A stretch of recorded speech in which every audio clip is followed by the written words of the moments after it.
साल 1773। ये कोई आम साल नहीं था। ये वो पल था जिसने हिंदुस्तान की किस्मत को हमेशा हमेशा के लिए एक बिल्कुल नया मोड़ दे दिया। चलिए आज इसी कहानी की गहराइयों में उतरते हैं। ये जो लाइन है ना, ये सिर्फ कोई कहावत नहीं है। ये उस दौर की एक तरह से कहें तो कड़वी हकीकत है। एक ऐसी खतरनाक मिसाल जहां ये समझना मुश्किल हो गया था कि एक ट्रेडिंग कंपनी कब सरकार बन गई और सरकार कब एक बाजार की तरह चलने लगी, जहां मुनाफा ही सब कुछ था और सरकार बस उस मुनाफे की गुलामी कर रही थी। तो सवाल यही उठता है कि आखिर ये हुआ कैसे? कैसे एक ट्रेडिंग कंपनी, एक व्यापार करने आई फर्म, एक पूरे के पूरे उपमहाद्वीप पर अपनी हुकूमत जमा लेती है? देखिए, ईस्ट इंडिया कंपनी अब सिर्फ मसाले या कपड़े का व्यापार नहीं कर रही थी। नहीं, वो तो सम्राटों की तरह टैक्स वसूल रही थी, राजाओं की तरह, मतलब पूरा शासन चला रही थी। और तो और अपनी मर्जी से जंग छेड़कर अपने सिक्के तक ढाल रही थी। ये इतिहास में एक बहुत ही अजीब, एक बहुत ही अभूतपूर्व स्थिति थी। सोचिए, एक कॉर्पोरेट कंपनी एक देश की तरह काम कर रही थी। जरा सोचकर देखिए, एक ऐसी कंपनी जिसके पास ताकत तो बेहिसाब हो, लेकिन जवाबदेही जीरो, शून्य। ये थी एब्सोल्यूट पावर, निरंकुश शक्ति। और जैसा कि हम सब जानते हैं, निरंकुश शक्ति चलाने वाले को भी निरंकुश रूप से भ्रष्ट कर ही देती है। लेकिन देखिए, ये जो बेलगाम सिस्टम था, ये हमेशा तो चल नहीं सकता था और जल्द ही कुछ ऐसी भयानक घटनाएं हुईं जिन्होंने ब्रिटिश संसद को सीधे सीधे दखल देने पर मजबूर कर दिया। 1 करोड़, ये सिर्फ एक नंबर नहीं है।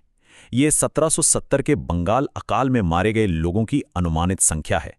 1 करोड़ जानें खत्म हो गईं। और इस महाविनाश के बीच सबसे भयानक बात क्या थी कि कंपनी की टैक्स वसूली की मशीन वो बेरहमी से चलती रही। ये वो पल था जब मुनाफे ने इंसानियत को जैसे पूरी तरह से कुचल के रख दिया था।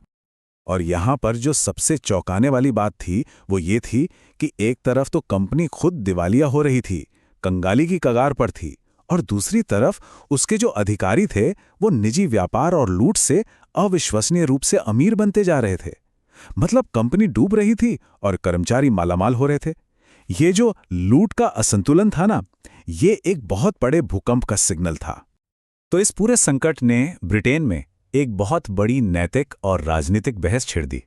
अखबारों की सुर्खियां कंपनी के कारनामों से भरी पड़ी थी और आम जनता ये पूछ रही थी कि क्या एक निजी दुकान को, एक प्राइवेट कंपनी को एक पूरी सभ्यता चलाने का हक दिया जा सकता है? बस इसी दबाव के बीच ब्रिटिश संसद ने एक ऐसा कदम उठाया जो पहले कभी नहीं उठाया गया था। उन्होंने पेश किया 1773 का रेगुलेटिंग एक्ट। और ये कोई छोटा मोटा सुधार नहीं था, नहीं।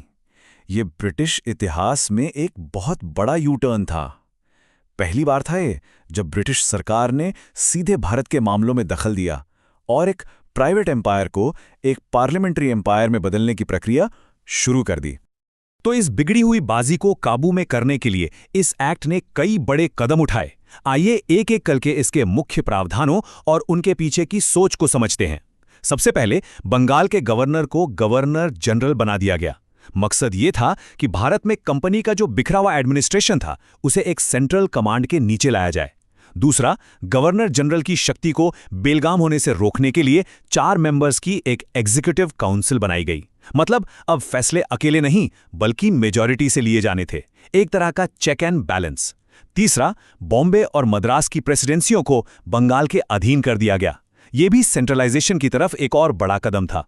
चौथा, कलकत्ता में एक सुप्रीम कोर्ट बनाया गया। क्यों? ताकि अंग्रेज अधिकारियों को भी कानून और न्याय के दायरे में लाया जा सके। पांचवा, कंपनी के अधिकारियों पर प्राइवेट ट्रेड करने और तोहफे लेने पर पाबंदी लगा दी गई। ये सीधे सीधे उस करप्शन पर हमला था जो कंपनी को दीमक की तरह खा रहा था। और आखिर में सबसे जरूरी, कंपनी के लिए यह कंपलसरी कर दिया गया कि वो अपनी सारी रिपोर्ट्स सीधे ब्रिटिश संसद को देगी।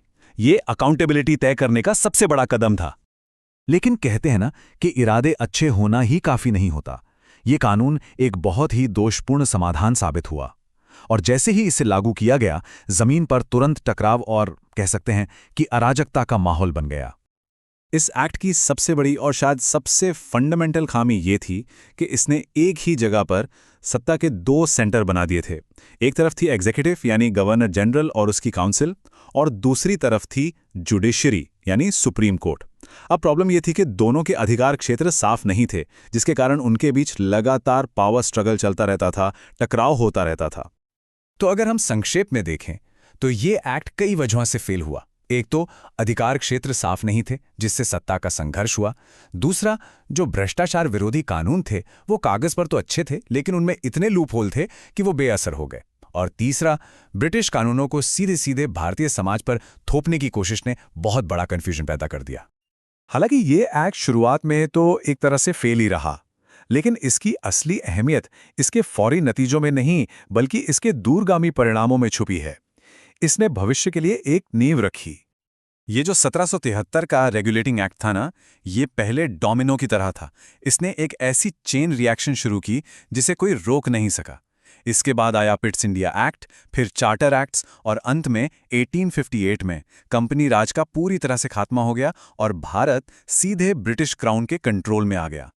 इस एक्ट ने एक बहुत बड़ा वैचारिक, एक फिलोसॉफिकल बदलाव भी लाया। देखिए, 1773 से पहले भारत को सिर्फ मुनाफे की मशीन समझा जाता था, जिसे लोगों के लिए नहीं बल्कि मुनाफे के लिए चलाया जाता था। लेकिन इस एक्ट के बाद ब्रिटिश सरकार ने कहीं ना कहीं ये माना कि भारत के प्रति उनकी सिर्फ रेवेन्यू की नहीं बल्कि गवर्नेंस की भी, यानी शासन की भी एक जिम्मेदारी है। लेकिन यहां एक बात समझना बहुत जरूरी है। इस एक्ट ने शोषण को खत्म नहीं किया, बल्कि उसे एक कानूनी और एडमिनिस्ट्रेटिव ढांचा दे दिया। अब लूट अराजक नहीं रही, बल्कि ऑर्गेनाइज्ड हो गई, सिस्टमैटिक हो गई। कह सकते हैं कि उपनिवेशवाद को और ज्यादा कुशल और ज्यादा एफिशिएंट बना दिया गया। और शायद यही 1773 के रेगुलेटिंग एक्ट की अंतिम विरासत है। इसने भारत को आज़ाद तो नहीं किया, बल्कि गुलामी को एक नया, ज्यादा व्यवस्थित और कानूनी रूप दे दिया। इसने लूट को पॉलिसी बना दिया और जीत को एक तरह का संविधान। ये वो साल था जब भारत को जीता नहीं गया, बल्कि उसे रेगुलेट किया गया।